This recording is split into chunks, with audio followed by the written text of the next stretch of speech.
Hey folks, Alan Saunders, Steve Brenner here, Pittsburgh Sports Now at Walnut Grill, our Friday football show previewing another week of WPIAL High School football in the region. First, let's get into last week's games a little bit. We'll talk about what you saw. First, you were at Blackhawk for Riverside Western Beaver, a big win for the Panthers. What'd you make of that one? Yeah, it's we talked about it last week. Riverside is a perennial playoff contender, and I think this was the first step they took to making sure they get back to the playoffs. Again, this year, the Scario kid is a hell of a player, a receiver, a defensive back, a kick returner. He kicks the field goals for the team. He does it all. It just, it felt good to see my Riverside's get in the win column a little bit. And Western Beaver playing a freshman and quarterback a little bit. I think that's a team. They're not there yet, but I see some building there. Yeah, Derek Moy had a good quote after the game. He said he's not used to feeling like this, and that's the message that he wants to convey to this team too. Is it's not okay to lose games 37-7. So they're on the right track. The Lefevre kid, the freshman, they're in no rush to find him a spot. So whatever he can do to help them for this year and maybe next year, they're going to do. But yeah, they're working in the right direction. All right, we had Lebo defeating Seneca Valley. What's up with Seneca Valley? Every week we like what Seneca Valley's defense is doing, but unfortunately, the offense can't keep up. This may be, Pittsburgh Central Catholic is the best defense in that conference, but Seneca Valley very well could be the second best defense, but they're 1-3, and at a certain point you have to think this team has to do more to win, to be considered one of the top teams in 6A, and right now they're not. Yeah, both of us had Riverside, by the way. Both of us picked Seneca Valley, had that one wrong. And then Central Valley, who we're going to talk about again a little bit later, North Catholic, split that one. You got it. I didn't. Yep. Big win. Not just a win, but a big win for Central Valley. Warriors are in good shape. Yeah, we'll talk about Central Valley in a minute. Their remaining schedule is hell for the rest of the year, but it's a good way to start off a tough stretch of games by beating a non-conference opponent. Penn Trafford over McKeesport in a game a little bit closer than I kind of thought it would be, 29-12 at Penn Trafford. And I think McKeesport showed something in that one. Penn Trafford, though, they get banged up a little bit. But if they can get healthy again, I think they're one of the best teams, if not the best team in 5A. Yeah, two of them, their top two rushers went down to injuries. We're going to see how they do for this week. We talk about it all the time. There's no clear favorite in 5A, so this is all just positioning and grappling to see who's going to separate themselves. And then Franklin Regional down at West Mifflin, a game both of us picked wrong. Yep. The Panthers now undefeated, maybe a team to watch going down the second half of the season. You asked me what I knew about Franklin Regional. I looked right into the camera and said nothing. So I learned something about Franklin Regional. Last week was an away game. They don't play a home game until the week of October 18th. They had there's 4 road games and a vacant week in there. So they're if you got to see Franklin Regional earlier this year, savor it because you're not going to get a chance to until October 18th again. Maybe a team that we'll have to put on our schedule. So you go 3-2 on the week. I went 2-3. We had been tied, so you got a game on me right now, which considering you cover the games and I don't, I'm not feeling so badly about. Where are you headed this week? Yep, we're heading out to Aliquippa. We're going to watch Aliquippa Beaver Falls. I got to go check out the Ditka Gilbert Law and Rivas Fieldhouse over at Ashland Stadium. They redid the fieldhouse there, updated a little bit. It's giving these kids as much as they can to help them succeed at a place like Aliquippa is really cool.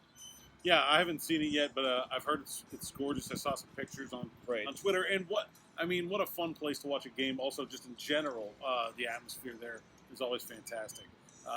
This year's Quips, coming off a state championship win, but also missing a bunch of really key players from that. What do you see from this group? This year's Aliquippa team is not like Aliquippa last year's team. They're more like teams from 3 years ago, 4 years ago, 5 years ago. When offensive and defensive line play dominates the game. They have 3 or 4 or 5 rushers who will touch the ball at any given time. They run the ball down your throat. They suffocate you on defense. They've allowed 8 rushing yards this year through 4 games. They win at the line. They win at the line on offense and defense, and playmakers in the secondary. But it all starts and ends up front for Aliquippa, which is more of what we're used to seeing with this program. It is, but it's also the same offense that we saw last year. More dedicated to throwing the ball. They've got a wide receiver who's playing really well. Yeah. Chinua Solomon. what can you say other than 29.5 yards per catch? I saw a tweet yesterday. Someone's making some comparisons to, Will Gibson entered the year. He didn't have a lot of offers and things like that. Had a breakout season under this new offense and ended up going to Pitt because of it. Solomon is flying a little under the radar, but he's hoping that his play also can lead to a couple of Division I offers. 29.5 yards per reception will get you there if you keep that up. I'm sure of that. On the other side of the ball, Beaver Falls has not been the same since about 2016. Yep. And what's the key for the Tigers in this match? Well, it's the same key for every team in the section is you have to beat Aliquippa if you want to go anywhere. And it's since 2009, Beaver Falls has beaten Aliquippa twice. Once in the regular season, then once in 2016 when they went on to win the WPIAL and state playoffs. But since Aliquippa lost to Beaver Falls in the 2016 WPIAL championships, Aliquippa 30-2. The most points they've given up in a game is 20. So Aliquippa, they're not programs heading in different directions. Beaver Falls is having a good year, but it shows what a team has to be competitive in this conference. And obviously, this is a bit of a rivalry game as well. Those two schools have a lot of history, so it's a game that I think both teams are going to get up for it pretty significantly, and it should be a good one, even if it's not a particularly close one. What's your pick here? I'm going to go Aliquippa, and it's you always like when you're playing at Aliquippa instead of at Beaver Falls. Beaver Falls gets to play at Geneva, great facilities, great press box for people like us, but it's just not the same atmosphere as being at Aliquippa. So I always look forward to going to Aliquippa to see a football game. Yeah, I'll take the Clips as well, and I think until they lose some of these games, that's going to continue to be the pick. Yeah, and that's not happening this year. Next up, we'll go to a game, a couple teams that I think we've had a hard time really pigeonholing in Class 6A, and I think we've picked against them incorrectly twice now. Lebo at NA.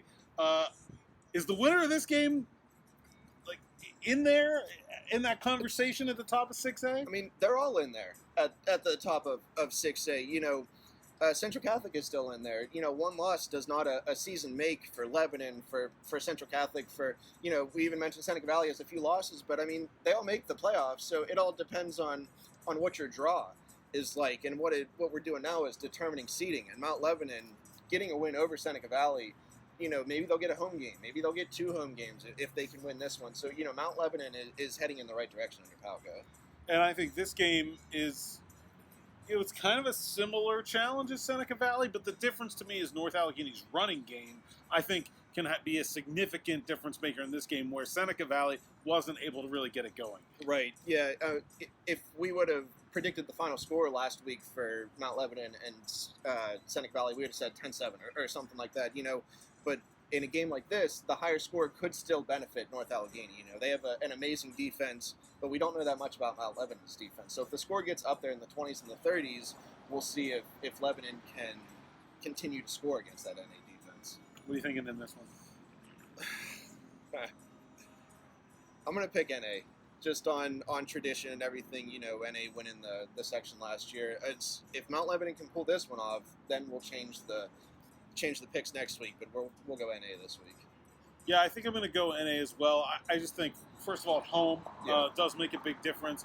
And I think the running game that can control the pace of the game to go along with that defense, it's just, Art Walker's been there forever, and it's a system that's very intentional. Everything fits together. When your team's built on defense, and then you can add that strong running game, dominate the time of possession, it just works so often, even against teams that they seem to be evenly matched against, even against teams that they might not be as good as. Right. They seem to win those games, especially when they're playing at home. Yeah, this is kind of like the almost like an Aliquippa symptom where you have a system in place, you rely on defense and everything, but then every once in a while you have a stud who completely changes the game. Precise Colin is that kind of kid for NA. He scores on long runs, he scores on kickoffs. Anytime he touches the ball, he can score. So, when you have a system in place and you have an athlete like that, it's a game changer. All right, we've got North Hills at Peters. I know Peters. The Indians have been your team all year. Yep. They're still rolling 4-0 now. What's been going so well for Peters? I think Peters Township has the best trio of skill players in the WPIAL. You know, there are some receivers who are better than Casilli. There's quarterbacks that are better than Pfeiffer. But when you put the three of them together, Logan Pfeiffer, Ryan McGiskey, and Josh Casilli, there's no better trio of running back, receiver, and quarterback in the WPIAL, period. And North Hill's also undefeated, so we've got a couple of 4-0 teams here. They have a running game that might be able to keep Peters' offense off the field a little bit. I'm not so sure about that North Hill's defense facing that Peters' offense. I think that's a matchup they're going to have to try to find a way to battle through. Do you think that there's I think that's the thing about Peters Township is how do you shut them down? What do you take away? And there's not an obvious answer. Even against a really good WPIAL team, there's usually one thing or one way, and you can scheme around it. I just don't see the obvious flaw in that Peters Township offense to game plan against. When I went to that Peters Township game against Upper St. Clair, they run the kind of a run-pass option, and Pfeiffer will hand the ball to McGiskey. He'll put it in his chest 6 times in a row, and then all of a sudden, when that corner bites, he's going over the top to Casilli. Casilli needs 2 receptions to have an impact on a game, and like you said, I don't think North Hills is good enough to be able to combat 2 touchdowns for Casilli. A 67 and a 55-yard touchdown. If he's not the best point per reception guy in fantasy, but if you have him in a regular league, he's going to score touchdowns. He's going to be a player for you. So both taking Peters there? Yeah, I'll go Peters. All right, and then Keystone Oaks at Central Valley. We talked about Central Valley a little bit ago, and you brought up the ridiculous schedule the rest of the way for them. Right, yeah. I mean, there's more than 3 games left, but I mean, on the Central Valley schedule for the rest of the year is Keystone Oaks, Thomas Jefferson, and at Aliquippa. Keystone Oaks is 3-1. Right. TJ and Aliquippa are the teams in this classification. Yeah, and Keystone had a tough loss last week. A lot of penalties hurt them, but I mean, that quarterback, Logan Shrub, he's a player, 176 passing yards, 156 rushing yards. He's the dual threat guy that we see a lot these days. But I mean, he's a player. He really is, and he'll give Central Valley some problems. And then with Central Valley, I think it's the running game and the big plays on offense, especially Miles Walker had that 90-yard kickoff return. Yep, to open the game against North Catholic. And I think that's when you have a player like that at that classification, it's a game changer. It's a game breaker. Right. But I do like. Is this a trap game for Central Valley? It kind of feels like it, right? I mean, big win at North Catholic, come back home. Keystone Oaks, I mean, with respect, not like a big name program that's gonna, really. Yeah, doing better than maybe they should. I'm sure Keystone's a good program, but like I said, it isn't back-to-back weeks, but I mean, Central Valley has to be looking at TJ on the schedule. Yeah, I think so. You can't write it down as a win against TJ, but if it's competitive, then it shows a lot about where your team is at. Maybe that's what they're thinking about. I'll take KO in my trap game prediction. All right, I'll stick with Central Valley. Right. I can't get away from Beaver County picks. If it's a Beaver County team, I'm probably picking the Beaver County. Okay, well then with our last week, we'll avoid a Beaver County team because we'll go to Clairton, Laurel. Laurel, not sure what county. They're near Newcastle, but I don't know Lawrence County or thereabouts. Laurel 4-0, Clairton 2-2, tough at home, long bus ride. What are you seeing in this? I mean, we played Laurel in section matchups in basketball and track and things like that in high school. That was a trip from Riverside to get to Laurel. There is no way to get from Laurel to Clairton. I've been going over it in my head. You can't drive from Laurel to Clairton. So, I mean, Laurel is doing real good this year. They're the only team in the WPIAL that hasn't surrendered a point yet. But, I mean, they are going to be on the damn bus for an hour and a half, at least 2 hours, to get to Clairton on Friday night. I cannot imagine what that's going to be like for them. Why is this a non-conference game? Like, why? There's got to be somebody else Clairton can play. Right. The WPIAL's either got to do a better job of this, or they're going to let the team schedule their own non-conference games. Because this is absurd. I mean, if there's other, I mean, the WPIAL is the biggest class, the district. Right. If Laurel was in Erie, Clairton would be 2 districts away. Right. Like that. There's no reason for them to ever play each other unless it's a WPIAL title game. This is absurd. It's not fair to Laurel. No, not at all. I mean, from the travel aspect, one, and second of all, I mean, Clairton can beat anybody on any given night. I'll take the Bears against the Bus Legs, not because I don't have faith in Laurel's ability in that defense. Yeah, it's not the Bus Legs, the Bison out by their school. That was always a thrill, driving past to the school, seeing the Bison farm next to it. I mean, this is a tough game. Clareton rebounded really well after starting the season 0-2. They're back on track, but Laurel might be too big, too powerful, too physical for Clareton. I think Clareton will be the first team to score on Laurel this year. I don't know that they're gonna pull out the win. I'll take Laurel in this one. All right, we've got some head-to-head matchups here in week 4, 5th week of WPIAL play. So Steve will be out at the pit in Aliquippa, Beaver Falls. Follow him on Twitter, Steve Brenner 9 at PGH Sports Now for all our Friday night football updates. And of course, don't forget to check out Walnut Grill here in Settlers Ridge, where we have our show and their gracious sponsors. Until next week, Alan Saunders, Steve Brenner. Thanks for watching. Thanks, guys.